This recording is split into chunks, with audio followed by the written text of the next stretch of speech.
আমাদের এক ভাই এক প্রশ্ন করেছেন, স্কুলে এবং অনেক মাদ্রাসাতেও বাচ্চাদের সহি আকীদা পাঠ্য না থাকায় তাদেরকে সহি আকীদা শেখানো সম্ভব হচ্ছে না, আমাদের করণীয় কী? অত্যন্ত গুরুত্বপূর্ণ প্রশ্ন। জবাব, আলহামদুলিল্লাহ ওয়াসসালাতু ওয়াসসালামু আলা রাসূলিল্লাহ, আম্মা বা'দ। সুপ্রিয় দর্শক শ্রোতা, আসলে এই প্রশ্ন প্রতিটি মুসলিম বাবা মার হওয়া উচিত। কারণ আল্লাহ রাসূল সাল্লাল্লাহু আলাইহি ওয়াসাল্লাম বলেন, কুল্লু মাউলুদিন ইউলাদু আলাল ফিতরাহ ফাআবাওয়াহু ইউহাউইদানিহি আও ইউনাসসিরানিহি আও ইউমাজ্জিসানিহি, রাওয়াহুল বুখারী।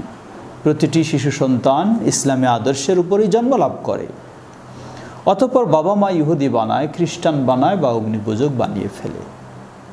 তাহলে মুসলিম বাবা মার কর্তব্য হলো এই মুসলিম সন্তান মুসলিম হিসাবে ইসলামী আদর্শের উপরে যে জন্ম লাভ করেছে তাকে সেই থেকেই ইসলামী আদর্শে গড়ে তোলা। এখন প্রশ্ন, বাবা মা চায় কিন্তু প্রতিষ্ঠানে তো সে ব্যবস্থা নেই, পারিবারিক তো সব শেখানো সম্ভব নয়। আমরা সংক্ষিপ্তভাবে আপনার প্রশ্নের জবাবে বলতে চাই, আচ্ছা বলুন তো, আপনার ছেলেকে আপনি ভালো গণিত শেখাতে চান, কিন্তু স্কুলে বা মাদ্রাসায় গণিতের টিচার ভালো না, দুর্বল, আপনি কি করবেন? নিশ্চয়ই আপনার ছেলেকে গণিত ভালোভাবে শেখানোর জন্য প্রয়োজনে তাকে অতিরিক্ত টিচার, বাসায় টিচার রেখে তাকে গণিত শেখাবেন। একইভাবে বলুন, আপনার ছেলের স্কুলের টিচার ইংরেজিতে তিনি ভালো না, ইংরেজির টিচার ভালো না, আপনি সেখানে কি করবেন? এটিকে বলবেন আপনি কখনো যে স্কুলের ইংরেজি টিচার ভালো না, অতএব আমার ছেলে দুর্বলই থাকুক? কখনো বলবেন না। প্রতিটি সচেতন বাবা মা যার সামর্থ্য রয়েছে তিনি ভাববেন যে স্কুলের টিচার দুর্বল হলেও আমার ছেলে দুর্বল থাকতে পারে না, আমার ছেলেকে প্রয়োজনে পৃথক পার্সোনাল টিচার দিয়ে, আলাদা টিউটর দিয়ে তাকে আমি সবল করবই ইংরেজিতে। আল্লাহু আকবার! হে মুসলিম বাবা মা, একটু ভাবার চেষ্টা করুন।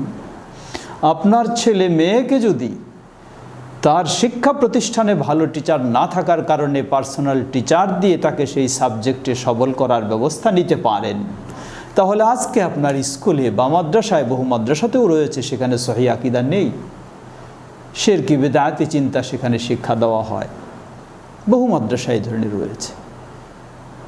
আপনি কি বলবেন যে সেখানে নাই তাই আমি শেখাবো না? কখনো নয়। ইংলিশ, গণিত সেটা যেমন পার্সোনাল টিচার দিয়ে আপনি সন্তানকে শিক্ষিত করার, সেই বিষয়ে সবল করার ব্যবস্থা নিতে পারেন, আকীদার ক্ষেত্রেও আপনার জন্য অপরিহার্য দায়িত্ব পার্সোনাল টিচার দিয়ে তাকে সঠিক আকীদা, ইসলামী আদর্শ, দ্বীন শিক্ষা দিয়ে সবল করতেই হবে। এটি একজন মুসলিম বাবা মা হিসাবে আপনার জন্য ফরজ। না হলে আল্লাহর কাছে আপনি জবাব দিতে পারবেন না।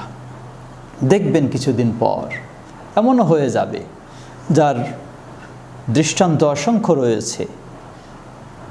উন্নত শিক্ষায় অনেক শিক্ষিত করলেন সন্তানকে, সন্তান বড় হলো, বাবা মা বৃদ্ধ হলেন, তাদেরকে কতই না নির্যাতনে ফেলে রাখেন। কারণ একটাই, ইসলামী আকীদা তার মাঝে নেই, ইসলামী আদর্শ তার মাঝে নেই, তাই সেই পাশ্চাত্যের চিন্তায় গড়ে উঠেছে। সুতরাং আমরা বলবো, আপনাকে পার্সোনাল শিক্ষক দিয়ে হলেও চেষ্টা করতে হবে আপনার সাধ্য অনুযায়ী, ফাত্তাকুল্লাহ মাস্তাতা'তুম, সাধ্য অনুযায়ী আল্লাহকে ভয় করে ব্যবস্থা নিতে হবে। এক্ষেত্রে আমরা একটু স্মরণ করে দিতে চাই, আলহামদুলিল্লাহ আমার এই ছোট্ট বাচ্চাদের জন্য একটি সিরিজ সংকলন রয়েছে, 1, 2, 3, 4 পর্যন্ত, ইসলামী আকীদা, আকায়েদ ও ফিকহ। একদিক দিয়ে আকীদার বিষয়, অপর দিক দিয়ে মাসআলা মাসাইলের বিষয়, 4টি সিরিজ, 5টি বই রয়েছে। আপনি সেগুলিকেও সংগ্রহ করে নিজে এবং নিজের বাসায় বাচ্চাদেরকে নিজেও এগুলি পড়তে পারেন, শেখাতে পারেন, কোনো শিক্ষকেরও প্রয়োজন হবে না। আশা করি ইনশাআল্লাহ কিছুটা হলেও অবশ্যই উপকৃত হতে পারবেন।